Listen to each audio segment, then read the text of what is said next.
Ladies and gentlemen, my name is Jack Posobiec. I'm here with my colleague, Mike Benz. Hello. You guys know. But I wanted to know if it would be all right here in Washington, D.C., in front of this fine crowd to bring on a special guest. Would that be all right with you? Special guest, your presence is requested. Ladies and gentlemen, this is my 6-year-old son, Jack. And he wanted to come out here today. Jack, do you have a message for the crowd? Yes, I do. What's that? Make America great again. Now, what's incredible, though, as we sit here today, and it's wonderful to see everyone here and wonderful to be here with my family and their support. Also, I think, Jack, is this the first time you come out on a big stage like this with me? Probably. I actually wish we weren't here today, in a way. I wish we were all doing something else. I wish we were home with our families. But I'll tell you something. It's because we love our families. That's why we're all here today. Because I don't want this little boy and his brother to grow up in a country that's controlled by communism. And my wife comes, so his mother was born in the Soviet Union. Her name is Tanya Tay. You may know her. She came from a country that had political prisoners to a free country.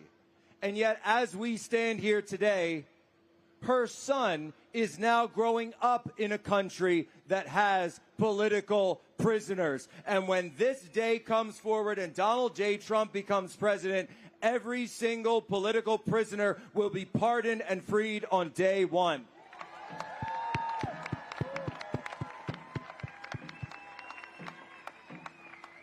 Jack, there's even someone that you know who's in jail right now, isn't there? And do you have a message for him? Yes. What's that message? What was it again? Free Steve Bannon. Free Steve Bannon. Thank you, Jack. Okay. Cheer it up for Jack, folks. All right, Benz, I stole enough of the limelight there. The Steve Bannon case is probably the most piercing example of the corruption of our Justice Department. The very week that the Justice Department sentenced Steve Bannon to prison for defying a congressional subpoena, the head of the Justice Department defied a federal subpoena.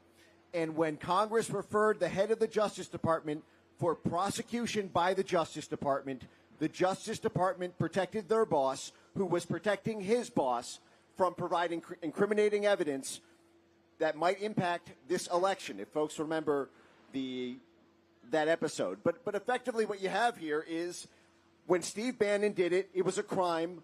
But when Merrick Garland did it, it was an authorized crime.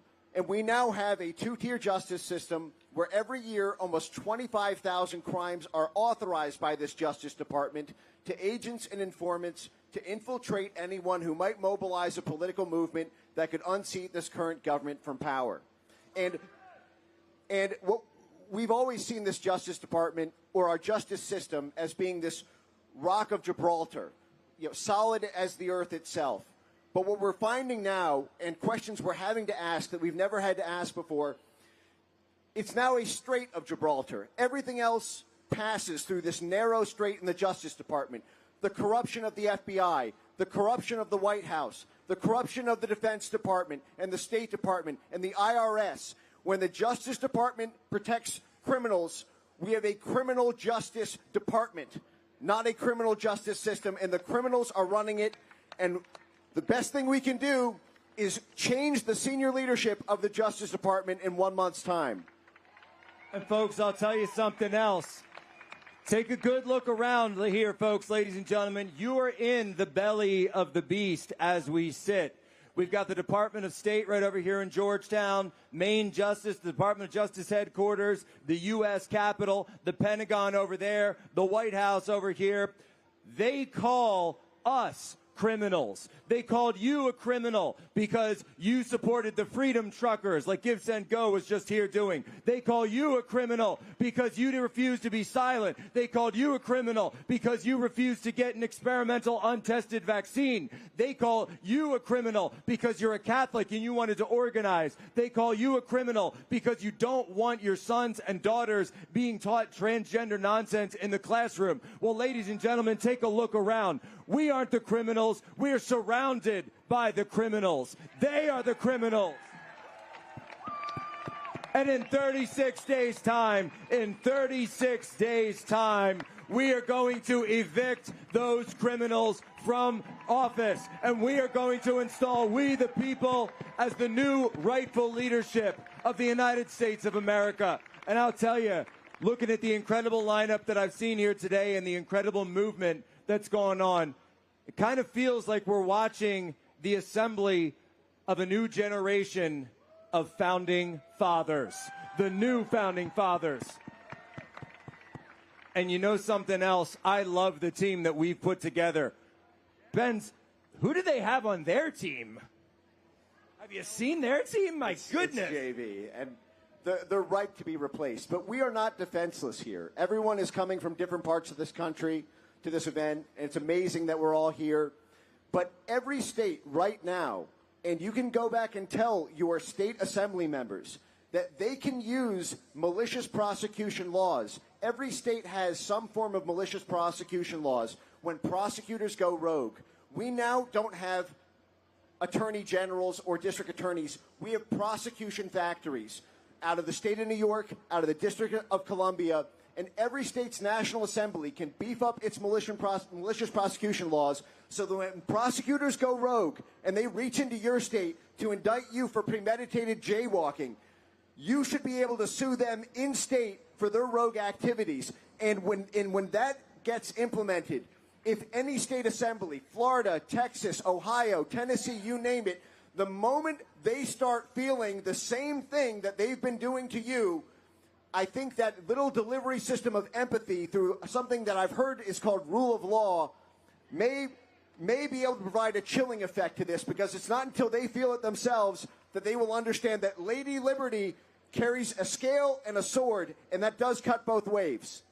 This will not stop until it is stopped. We have seen this crime. We've seen this disease in the public mind affect countries like Russia, like China, like France, like Spain, and it was always stopped by patriots joining together, uniting across party lines like so many have done here today, and coming forward to decide we will not let our country fall to godless Marxism. We will not allow it to happen. And we are not going to allow it to happen here. Not on my watch, not with my family, not with my children. I will not let them grow up in a Marxist country. And that is why we have decided to stand here, to take our time together. And for the next 36 days, this is what my call is to all of you.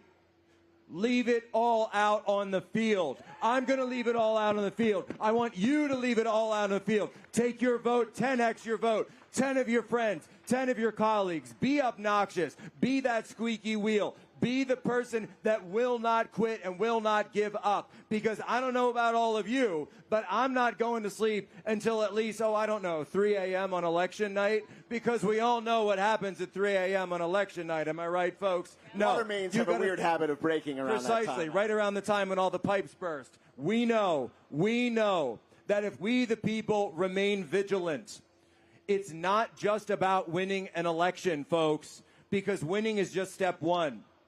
This will not stop until we see these hardened tyrants in handcuffs being hauled off to prison themselves.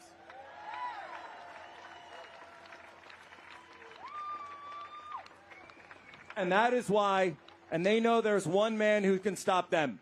And that is why they tried to censor him. They tried to kick him off the ballot. They tried lawfare against him. And that's why, look, you don't need a degree to understand this. That's why they're trying to kill him, folks. And we're not going to let it happen. We're going to stand up and fight every inch of the way. Our elections are not determined by we, the prosecutors. It's we the people. And they're doing this prosecution because they're losing in the polls. That's why all of the indictments came down right after Trump did the announcement, not in any of the years preceding, or frankly in the 250 years of our history. So the harder they work to try to stop us, that means we need to multiply tenfold, as Jack said. But another thing is you got to have fun and have love in your heart when you do it, because that is what brings people to this message, and that is what makes the persecution so visible to the rest of the world. Come at it with love, fight like holy hell, because heaven and hell is on the line right now. But have the music, have the love in your heart, and be happy warriors, because no matter what happens in November, we have a century of battle ahead, because the rot in this town is so deep. It is going to take so many layers of disinfectant, and they will throw every obstacle at us along the way. So you got to have that love in your heart, because it's going to be a long fight. Folks, are you going to fight with love in your heart? Are you going to give it all you got? Are you going to take their best punch in the face and get right back up and keep going? And are you going to be here and join me again on January 20th in just a few months' time for the second inauguration of Donald J. Trump? Will you be here? I'll see you here, folks, and so will Mike Benz. Thank you. God bless.